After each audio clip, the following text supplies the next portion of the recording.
leçon précédente, la leçon 22, on avait vu la régression linéaire simple et je vous ai rassuré en vous disant que ce qui va suivre, ça ne va pas être une régression complexe, mais plutôt un autre type de régression qui est en fait aussi simple que ce que nous avions vu. Donc, dans cette leçon, nous allons parler de régression linéaire multiple. Alors, d'abord, une petite introduction pour justifier et en même temps motiver l'évolution vers ce nouveau modèle et comment on peut, à partir de contraintes sur le précédent, évoluer vers ce nouveau choix.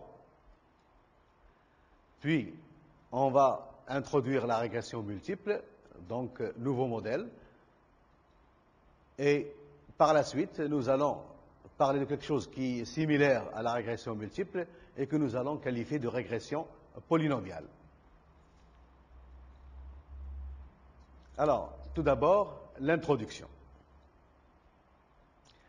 Dans le chapitre précédent, où on a parlé de régression linéaire simple, on a vu que l'appréciation du modèle de régression linéaire simple se fait à partir de la somme des carrés des résidus. Rappelez-vous, on avait calculé le coefficient de détermination d carré, ou même 1 moins d carré, qui était le 1 moins d carré, qui était une variation résiduelle divisée par la variation totale des poids dans l'exemple que nous avions vu dans la leçon précédente. Et nous avions vu que on a envie d'avoir un d carré proche de 1 ou une somme de résidus très faible, et ceci nous pouvait nous réconforter pour retenir le modèle de régression linéaire simple. Le fait que cette somme est relativement grande suggère que les résidus ne représentent pas uniquement des écarts accidentels entre les observations et la droite de régression. Donc les résidus représentaient en fait l'écart vertical, ce n'est pas une distance, mais c'est un écart vertical entre les valeurs observées et les valeurs anticipées à partir de la droite de régression. Et là, on est en train de dire que lorsque cette somme est importante, ça pourrait suggérer que l'écart entre ce qu'on obtient dans l'observation et ce qu'on pourrait obtenir dans l'anticipation à partir de la droite de régression n'est pas un écart dû au hasard, mais il pourrait être dû à quelque chose de structurel, et c'est ce que nous allons examiner ici. Alors, dans ce chapitre, on s'intéressera à deux cas, et ce sont les deux cas suivants. Le premier cas, les variations du poids sont essentiellement expliquées par l'âge, mais le lien n'est pas linéaire.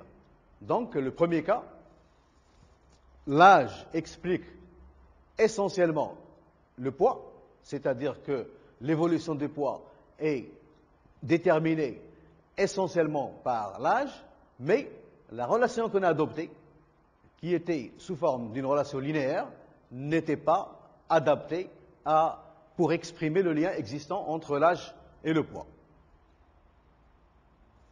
Le nuage a par exemple la forme dans les deux graphes suivants. Donc voilà un nuage de points qui va plus ou moins attirer notre attention pour nous dire qu'une relation linéaire modulo un écart accidentel n'est pas tout à fait correcte. Voilà. Donc, nous voyons ici que le nuage de points, bien qu'éparpillé, il a tendance à ne pas décrire une droite, mais plutôt quelque chose de courbé et qui a cette forme. Donc, il n'y a pas de raison de remettre en cause la relation entre l'âge et le poids, mais ce qui est remis en cause à partir de l'examen de ce nuage, c'est plutôt la relation linéaire. Alors, si on adopte pour ce deuxième nuage le modèle de régression linéaire, voilà la droite qu'on aurait trouvée en estimant sa pente et son ordonnée à l'origine par la méthode des moindres carrés. Et nous voyons que, finalement, le nuage de points ne décrit pas tout à fait une droite, puisqu'il a l'air de commencer à pencher vers le bas à partir de ce niveau-là.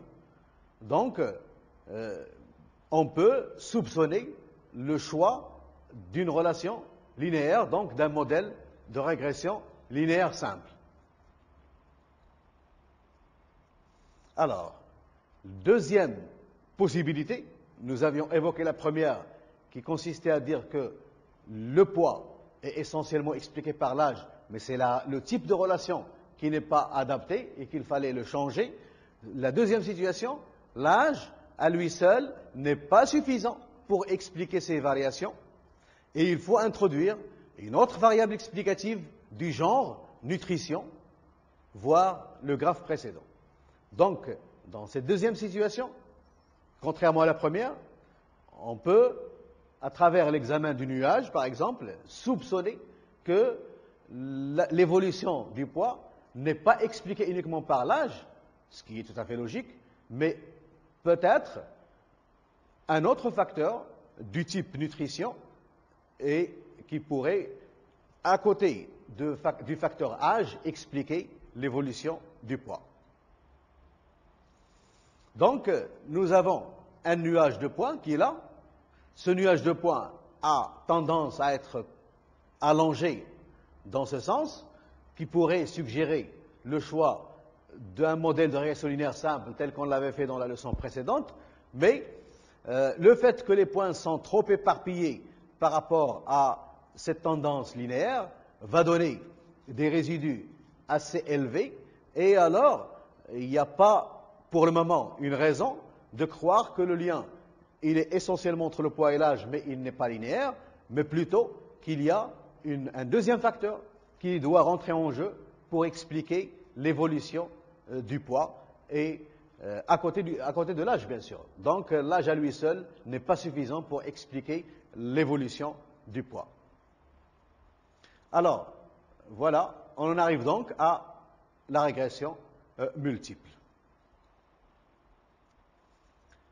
Supposons que pour des enfants du même âge, A, on constate des grandes différences de poids qui ne sont pas accidentelles, mais en grande part à cause d'un facteur de nutrition du type sucrerie.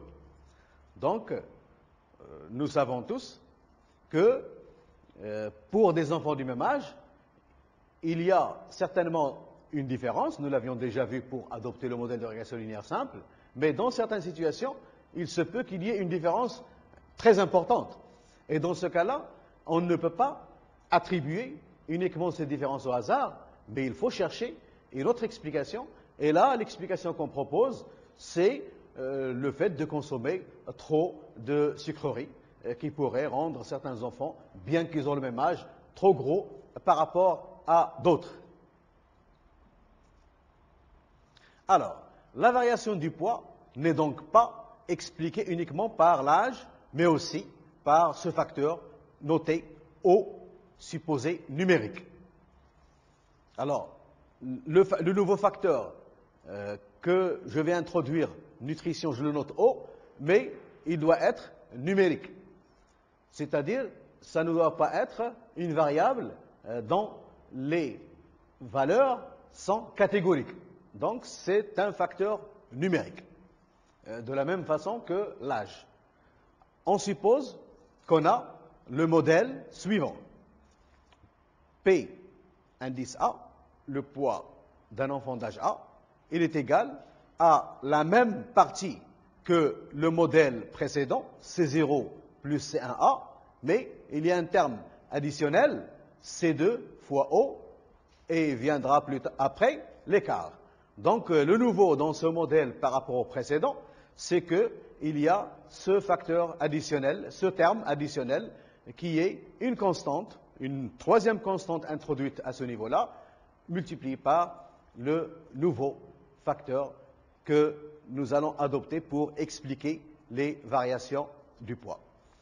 Ou encore, comme on l'avait fait dans le cas du modèle de régression linéaire simple, nous pouvons passer à grand P, c'est-à-dire le poids avant l'observation de cet enfant d'âge A, et qui est exprimé de la même façon, sauf que à la place de l'écart, on introduit cette nouvelle variable aléatoire qu'on a déjà introduite dans le modèle précédent, epsilon, indice A, qui, finalement, donne à ce PA le caractère aléatoire, donc variable aléatoire et non pas une constante, contrairement à la situation ici. Donc, que ce soit ça ou ça, nous avons le même modèle écrit de deux façons différentes. Ici, c'est en termes de variable aléatoire, en supposant qu'on n'a pas encore observé le poids de cet enfant, mais ici, on suppose que c'est déjà chose faite, et nous disposons du poids qui est exprimé ici, et au lieu de ces epsilon A, on a EA qui exprime l'écart du poids. Cette partie-là, comme dans la partie précédente, dans la leçon précédente, sera toujours vue comme étant le poids moyen d'un enfant, de tous les enfants d'âge A. Et ce E de A restera l'écart entre le poids réel d'un enfant d'âge A et le poids moyen de tous les enfants qui ont le même âge, dans bien évidemment la population d'intérêt. Donc, il faut se limiter à une certaine population à étudier. Je ne crois pas qu'on puisse étudier tous les enfants du monde avec un seul modèle. Donc, il faut spécifier la population à laquelle on s'intéresse, et c'est pour cette population que nous calculons, que nous considérons ce poids moyen de tous les enfants d'âge A. Dans ce modèle, on suppose que les contributions de l'âge A et du facteur nutrition O sont additives et qu'elles sont proportionnelles chacune au facteur correspondant. Donc, d'abord, l'additivité. Qu'est-ce que ça veut dire l'additivité? Nous avions pratiquement conservé le modèle de régression linéaire simple, dans lequel, avec un signe plus, nous avons rajouté un terme tenant compte de la contribution du facteur nutrition. Donc, c'est ça la raison qui fait qu'on parle d'un modèle additif. Même chose, le fait de prendre l'âge dans le modèle avec un coefficient C1 et de prendre le facteur nutrition O avec un coefficient C2, c'est que nous sommes en train de dire que les apports de ces deux facteurs en ce qui concerne l'âge sont proportionnels. Donc, sont proportionnels chacun au facteur correspondant. Donc, il y a l'additivité et chaque terme exprime la proportionnalité. On parle d'un modèle de régression linéaire multiple. Alors, voilà. Simple, il y avait une seule variable explicative.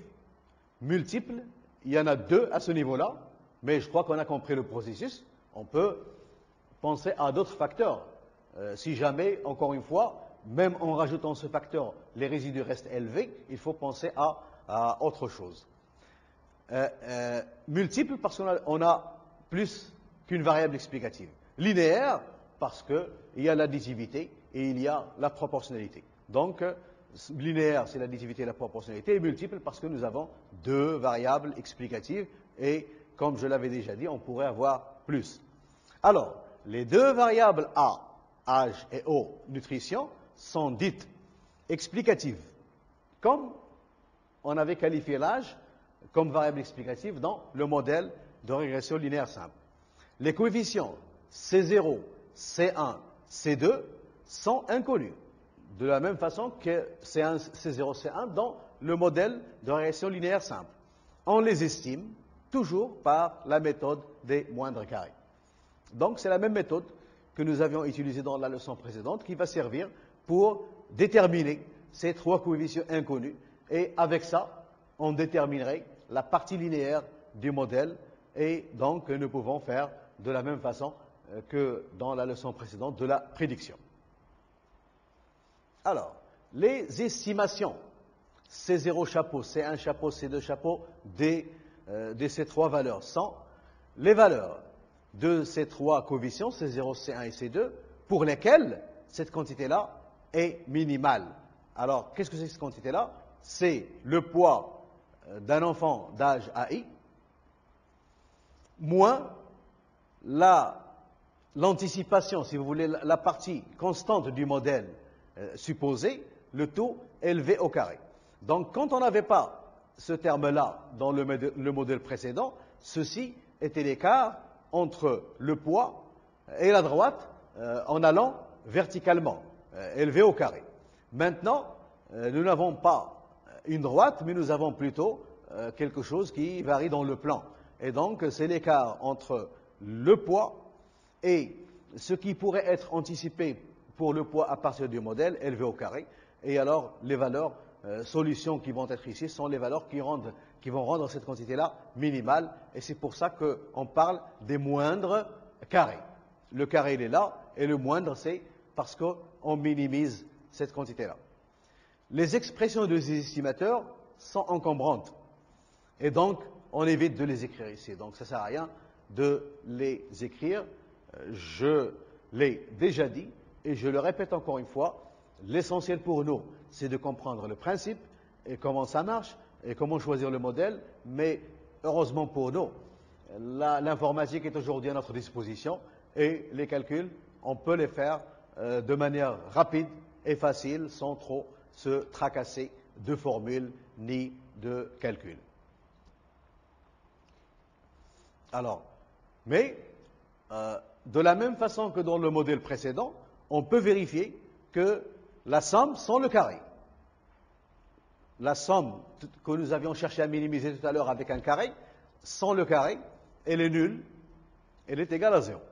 Et donc, si on note cette partie-là, WI chapeau, toute cette parenthèse WI chapeau, et ça je crois qu'on y est déjà habitué dans le contexte de la leçon précédente, c'est ce qu'on peut appeler le poids anticipé à partir du modèle de cet enfant avant de le peser. Cette somme-là est nulle, et par suite, la moyenne des poids des enfants, n enfants dans l'échantillon, s'exprime de cette façon-là, en fonction des coefficients qu'on vient d'estimer, et l'âge moyen des âges dans l'échantillon, non pas l'âge moyen des enfants du même âge, c'est ça, l'âge moyen dans l'échantillon, et la moyenne de ce facteur nutrition sur tous les enfants dans notre échantillon. Ayant appelé ceci W chapeau M, puisque c'est ce qu'on avait dit ici, on a P indice M est égal à W chapeau M. Ce qui veut dire que les poids observés réellement à partir des N enfants choisis, une fois qu'on calcule leur moyenne, c'est exactement la même chose que la moyenne des poids anticipés pour ces enfants à partir de ce modèle. Donc, c'est exactement ce qui est exprimé dans cette égalité. Alors, comme dans le chapitre précédent, le coefficient de détermination D est défini par D carré. Donc, c'est exactement la même expression, sauf que WI chapeau ici sera calculé d'une manière un petit peu différente, puisqu'il y a un terme de plus qui tient compte de O. Donc, c'est exactement la même chose. C'est ce numérateur que nous avions appelé variation due à la régression, et ce dénominateur que nous avions appelé variation totale, ce rapport-là, on l'appellera D carré, donc le carré de ce qu'on appelle coefficient de détermination. Et alors, ce qui est désirable pour que notre modèle soit correct, c'est que ce D carré soit le plus élevé possible. Mais comme il est entre 0 et 1, le plus élevé, c'est le plus proche possible de 1. Donc, le modèle est retenu si D carré est proche de 1, ou encore 1 moins D carré, qui est maintenant exprimé comme ça, est proche de 0. Alors, quelle est la différence entre D carré et 1 moins D carré? C'est que là, au lieu de mettre la variation due à la régression, nous avions la variation résiduelle. Et automatiquement, puisque le 1 moins D carré, nous le voulons proche de 0, nous voulons une variation résiduelle assez faible. Et si on a ça, notre modèle est correct et on peut travailler là-dedans.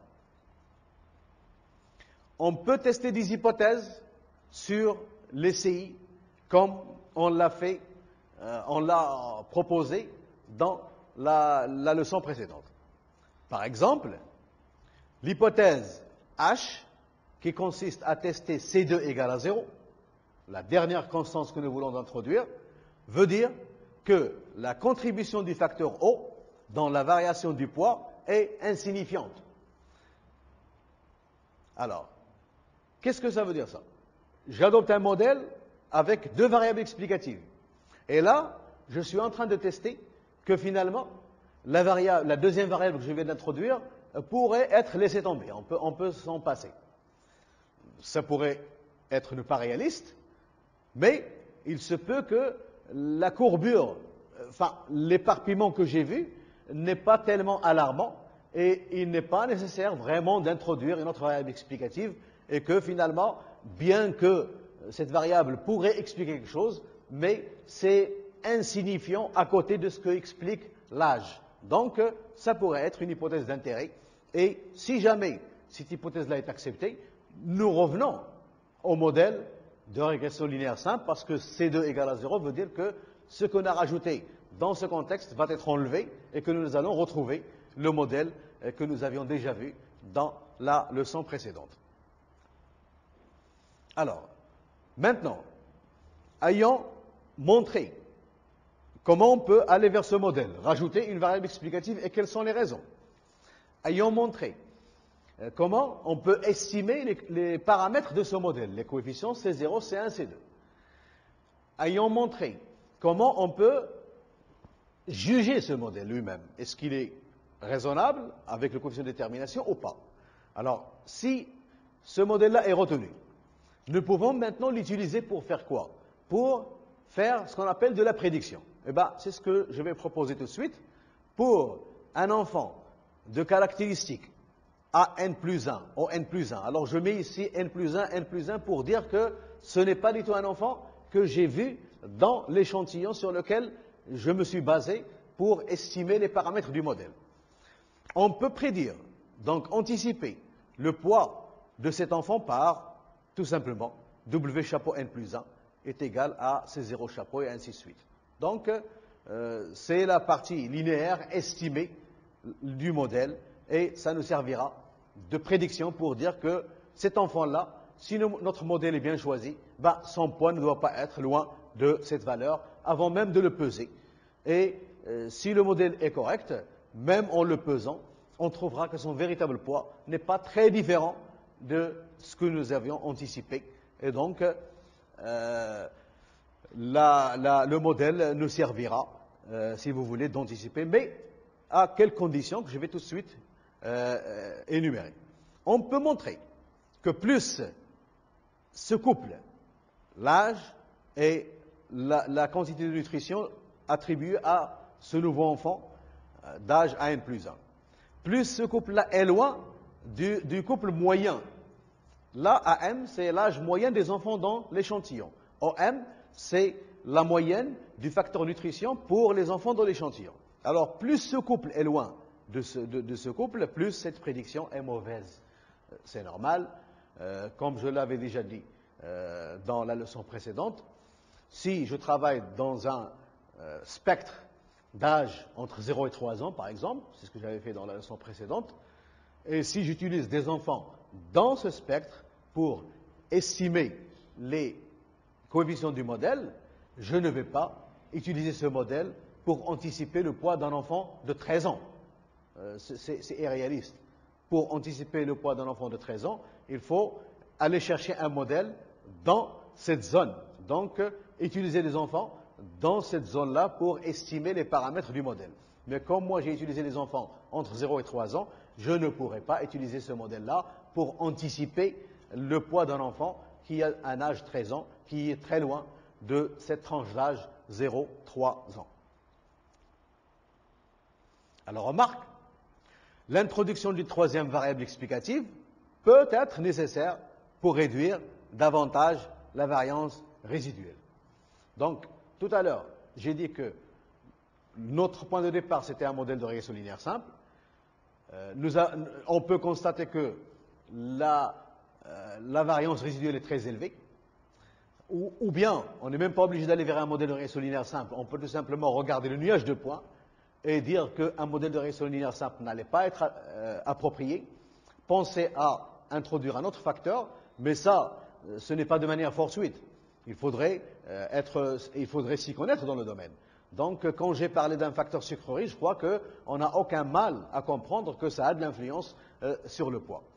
Maintenant, même avec l'introduction de ce nouveau facteur, on peut quand même rester avec une coefficient de détermination loin de 1. Donc, une variance résiduelle assez importante. Et dans ce cas-là, on peut penser à un autre facteur.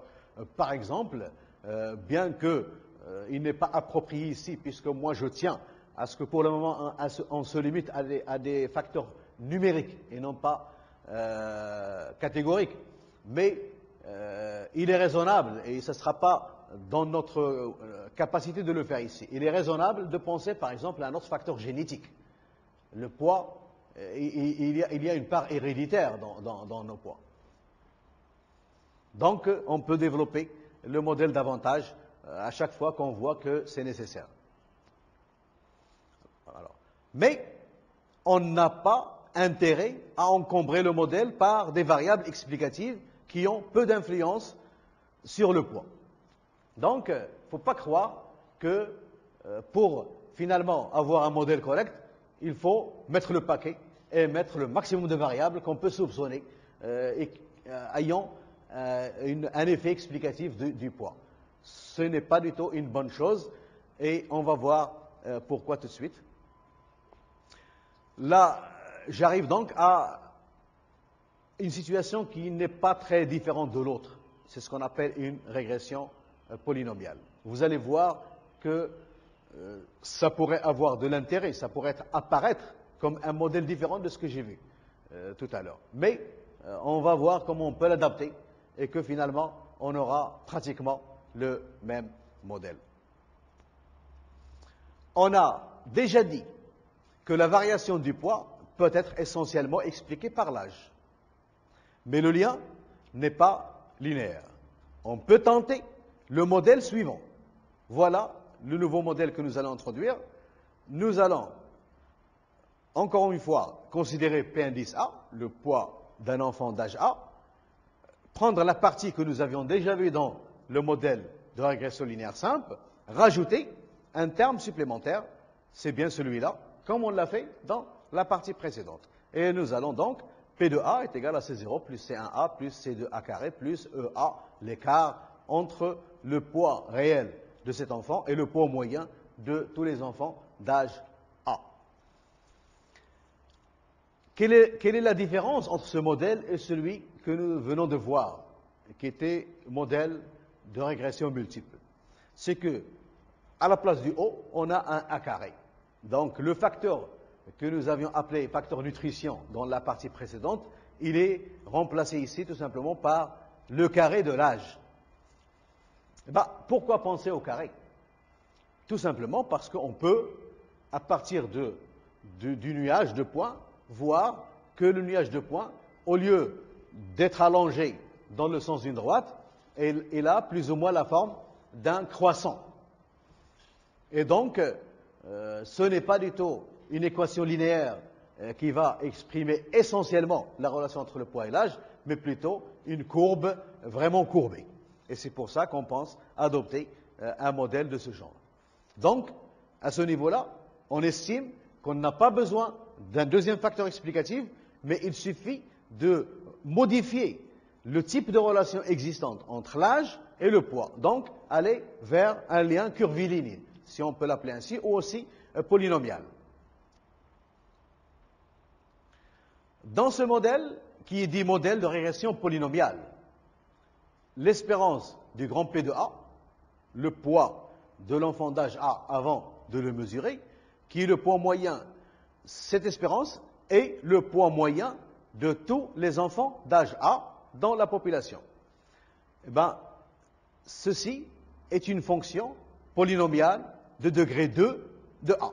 Donc, au lieu que ce soit une fonction linéaire, c'est une fonction polynomiale de degré 2 de A. Donc, on va jusqu'au carré dans cette fonction polynomiale.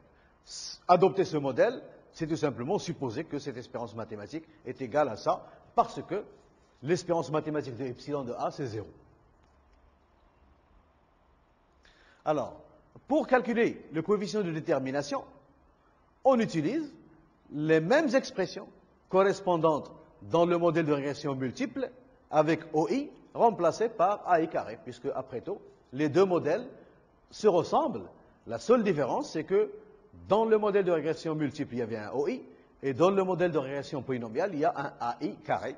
Donc, tout se passe comme si on a OI remplacé par AI carré, et donc on reprend les mêmes expressions dans le modèle précédent en substituant à OI les AI carrés. C'est la seule différence entre les deux modèles. Voilà, donc la droite de régression qu'on peut adopter en fermant les yeux sur la forme de courbe qu'on a ici, et on voit qu'elle n'est pas bien adaptée parce que il y a beaucoup plus de points de ce côté-là que de ce côté-ci, et au milieu, il y a beaucoup plus de points au-dessus de la courbe qu'au-dessous de la courbe. De la droite, pardon. Mais si je veux chercher plutôt une polynomiale de degré 2 qui épouse la forme de ce nuage de points, c'est celle-ci que je trouverai. Voilà la polynomiale de degré 2 adaptée à ce nuage de points. Bon, je crois que bien qu'il y ait une différence, la différence n'est pas très très nette. Effectivement, c'est une polynomiale qu'il faut adopter, mais il y a des situations où la polynomiale est très très différente de la droite. Et dans ce cas-là, il est essentiel de l'adopter.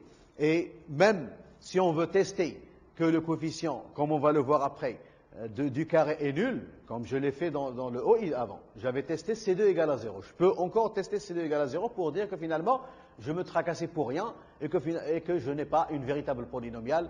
Une droite peut me suffire. Donc, je peux tester C2 égale à 0. Dans ces situations, il y a peut-être des chances que l'hypothèse C2 égale à 0 soit acceptée.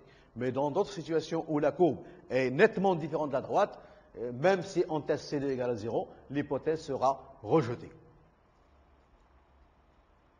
Alors, on peut estimer les coefficients C1, C0, C1, C2, comme tout à l'heure. Tester des hypothèses sur les CI. Par exemple, C2 égale à 0. Pour dire que la partie AI carré n'existe pas dans le modèle.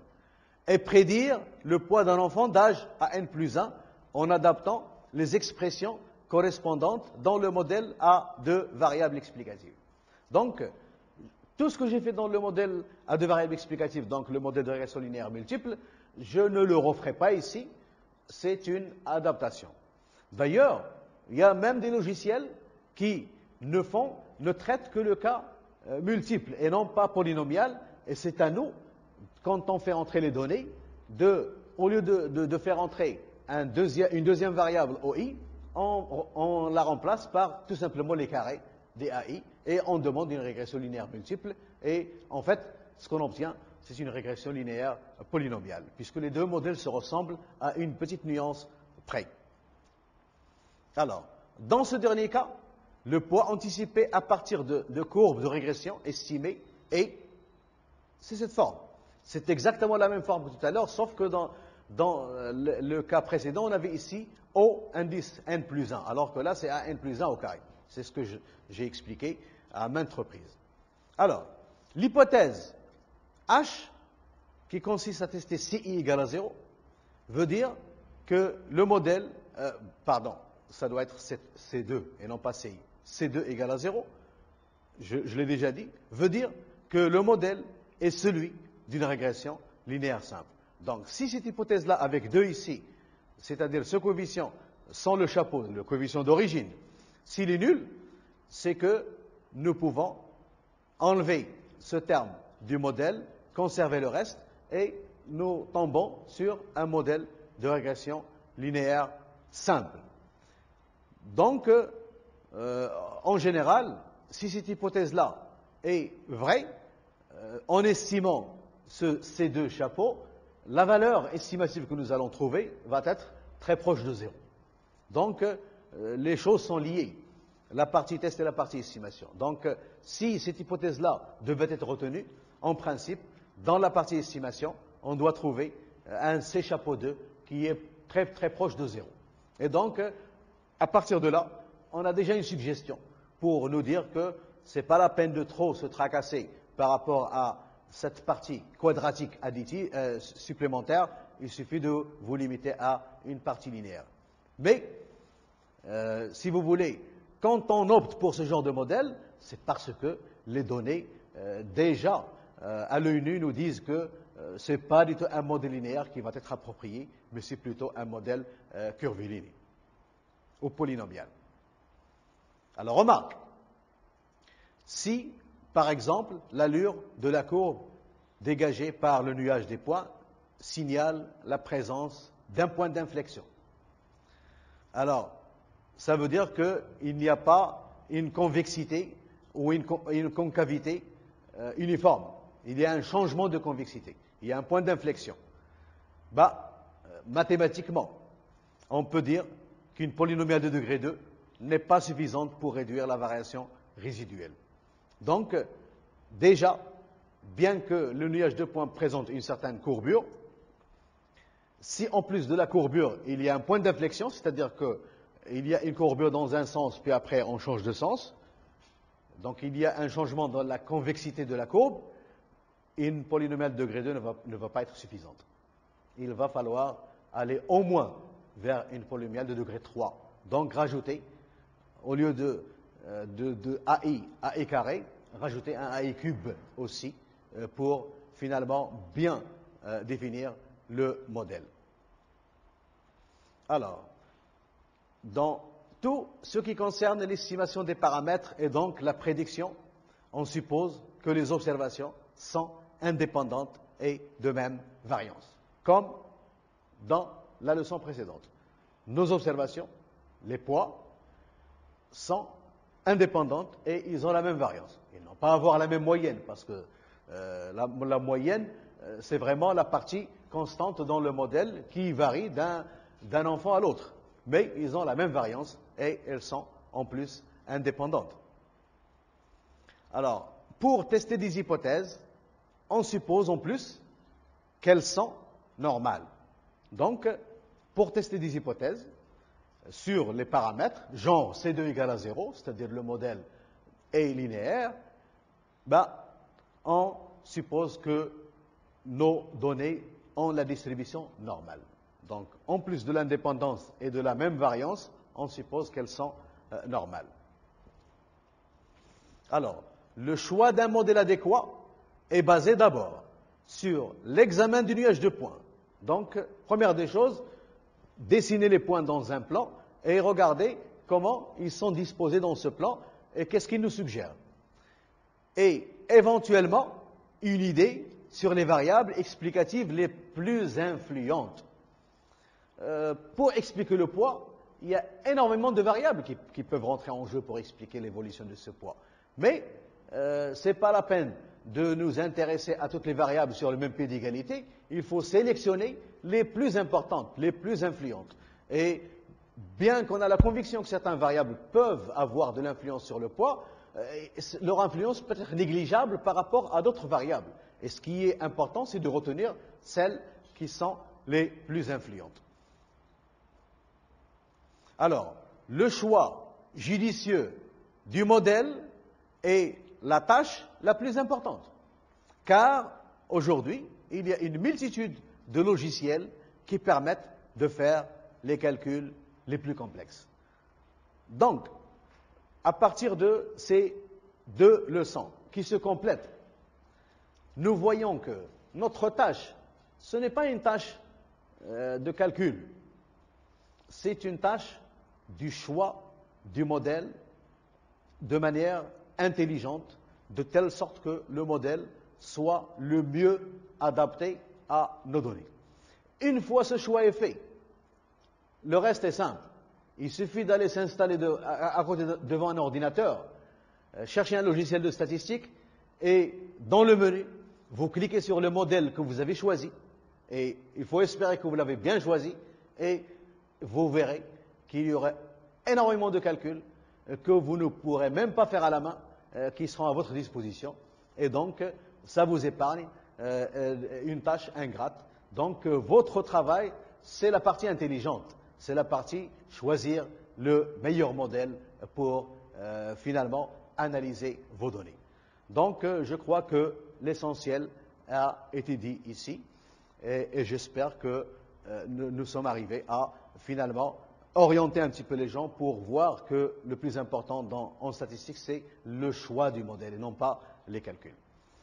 Donc, bien que les choses se présentent de manière simple et claire, il doit y avoir certainement des questions et probablement aussi un désir d'avoir un exercice ou deux pour se tester, pour voir ce qu'on a compris. Alors pour cela, je vous demande tout simplement de vous référer au site web Uninatuno.